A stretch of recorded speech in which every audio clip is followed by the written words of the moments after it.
राम सिंह नाम का एक किसान सूरजगढ़ नामक गांव में रहता था। राम सिंह बेहद मेहनती किसान था। उसकी पत्नी लक्ष्मी भी खेती में उसकी मदद करती थी। दोनों अपने खेतों में काफी मेहनत करते थे। वे सुखी और संतुष्ट जीवन व्यतीत कर रहे थे। राम सिंह के 4 बेटे थे, राजेश, महेश, परेश और सुरेश। लेकिन वे चारों बहुत ही आलसी थे। वे ज्यादातर अपना समय बर्बाद करते थे। चारों भाइयों को जुआ खेलने की बहुत बुरी लत थी। वो सारे एक जगह बैठकर जुआ खेलते थे और फिर अपनी हार और जीत को लेकर आपस में झगड़ते रहते थे। अरे महेश, चल चल चल, पत्ते फेंक, टाइम खराब मत कर। राजेश की ये बात सुनकर महेश कहता है, तुम तीनों सुन लो, आज तो मैं ही जीतूंगा। फिर चारों झगड़ने लगे। अगर कोई गांव वाला उन्हें समझाता तो उल्टा वो उनसे ही झगड़ना चालू कर देते थे। एक दिन राम सिंह का भाई उन चारों भाइयों को समझाता है, देखो बेटा, तुम्हारे माता पिता बूढ़े हो गए हैं। वो इस उम्र में भी खेतों में काम करते रहते हैं और तुम लोग जुआ खेलते रहते हो। तुम अपने माता पिता का हाथ क्यों नहीं बटाते? उन्हें भी ये अच्छा लगेगा। तुम लोग एक बार खेतों में काम करके तो देखो। जो मजा खुद मेहनत करके कमाने में है, वो मजा माँ बाप की मेहनत से कमाए हुए खाने में नहीं है। तुम सब मेरी बात मानो और अपने माता पिता का हाथ बटाओ। अपने चाचा की ये बात सुनकर चारों भाई उन्हें ही उल्टी शिक्षा देना चालू कर देते हैं। उनके चाचा के इतना समझाने पर भी किसी भाई के सर में जू तक नहीं रही थी। ये सब देखकर राम सिंह का भाई बहुत दुखी हो जाता है और उनके पास से उठकर अपने घर चला जाता है। चारों भाई पूरा दिन आवारागर्दी करते हुए इधर उधर घूमते रहते थे। वो सिर्फ खाना खाने और सोने के लिए घर आते थे। राम सिंह वास्तव में उनके भविष्य के बारे में चिंतित था कि उसके मरने के बाद इन निठल्लों को कौन संभालेगा, क्योंकि निठल्ले और नाकारा होने के कारण उनकी शादियां भी नहीं हो रही थी।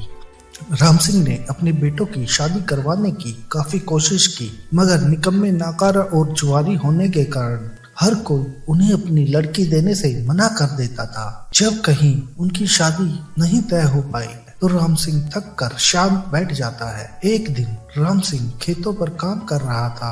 काम करते हुए अचानक उसे चक्कर आ जाता है और वह बेहोश होकर गिर जाता है। जब राम सिंह को हॉस्पिटल लेकर जाते हैं तो डॉक्टर बताते हैं कि राम सिंह को कैंसर है। उनके पास अब ज्यादा समय नहीं है। ये सब सुनकर राम सिंह बिस्तर पकड़ लेता है, लेकिन उसके बेटों पर राम सिंह की बीमारी का कोई असर नहीं पड़ता। वे तो अपनी मौज मस्ती करते हुए इधर से उधर घूमते रहते थे। हमारे बेटों में कोई भी किसी काम का नहीं है। मुझे ये दुख है कि हमारे पास उनके जैसे बच्चे हैं। इस पर राम सिंह की पत्नी कहती है, नहीं जी, ऐसा नहीं है। वे तभी काम करेंगे जब वे बुद्धिमान बनेंगे। हमारे बच्चे अब बच्चे नहीं रहे। परेश और सुरेश अभी छोटे हैं, लेकिन रमेश और महेश की शादी कर देते हैं। जिम्मेवारी कंधों पर आएगी तो कमाना भी शुरू कर देंगे। मेरी एक बात सुनो, ज्यादा चिंता मत करो। मुझे पता है कि सब ठीक हो जाएगा। आ जाओ, खाना खाने का समय हो गया है। राम सिंह अब जीवन भर चलते चलते थक चुका था। अब उसमें अपनी 4 औलादों के खर्चे उठाने की क्षमता खत्म होती जा रही थी। उसे अपने बच्चों की मदद की बहुत जरूरत थी, लेकिन उसके चारों बच्चे आलसी थे और वो किसी काम के नहीं थे। अधिक मेहनत और बढ़ती उम्र के कारण राम सिंह की हालत दिन ब दिन खराब होती जा रही थी और एक दिन वह बीमार पड़ जाता है। राम सिंह को आज 4 दिन हो गए थे। आज मुझे बीमार हुए 4 दिन हो गए हैं। मैं बिस्तर पर पड़ा हूँ। हमें अगले महीने खेतों में बीज बोना है और अभी तक हमने खेतों की जुताई भी नहीं की है। जब मैं मर जाऊंगा तो तुम्हारा क्या होगा? राम सिंह की ये बात सुनकर उसकी पत्नी कहती है, तुम बस आराम करो, ऐसी अशुभ बातें मत कहो, तुम्हें कुछ नहीं होगा। अपनी पत्नी की बात सुनकर राम सिंह कहता है, मैं अपने परिवार की देखभाल कर सका क्योंकि तुम मेरे साथ थी, मगर भगवान को अब कुछ और ही मंजूर है। राम सिंह को अब इस बात की चिंता सता रही थी कि उसके बाद उसके परिवार का क्या होगा। उसे पता था कि उसके बच्चे अपनी इच्छा से कभी भी खेतों में काम नहीं करेंगे। राम सिंह अपने बेटों को मेहनत का महत्व समझाने के तरीके सोचने शुरू कर देता है। उसने अपनी आंख बंद कर ली और प्रभु के नाम जपने लगा और साथ साथ यह भी सोचने लगा कि वह अपने बच्चों को सही रास्ते पर कैसे लाए। तभी उसके मन में एक विचार आया। उसने अपने चारों बेटों को अपने पास बुलाया। जब उसके चारों बेटे आकर उसके पास खड़े हो जाते हैं तो राम सिंह कहता है, मेरे बेटों, मुझे लगता है मेरा अंतिम समय निकट है, लेकिन अब तुम्हें बिल्कुल भी चिंता करने की जरूरत नहीं है, क्योंकि मैंने तुम्हारे भविष्य के लिए सारी व्यवस्था कर दी है।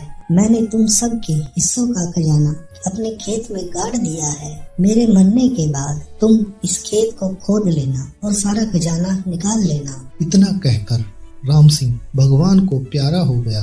राम सिंह ने अपने बेटों को जो कहा उसे सुनकर उसकी पत्नी भी हैरान रह गई, क्योंकि उसे भी उस धन का कोई ज्ञान नहीं था। उसके बेटे खजाने को खेत से निकालने के लिए उत्सुक हो गए और अगली सुबह वे चारों खजाने को निकालने के लिए खेत की तरफ चल देते हैं। उन चारों ने मिलकर पूरा खेत खोद डाला, लेकिन उन्हें किसी तरह का खजाना नहीं मिला। चारों के चारों मायूस हो गए और एक दूसरे की शक्ल देखने लगे। चारों के चारों अपने पिता को कोसने लगे कि उन्होंने उससे झूठ बोला।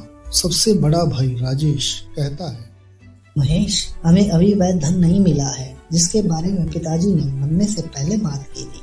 तो इसका मतलब है कि मरने से पहले हमारे पिताजी ने हमसे जो कहा वह झूठ था।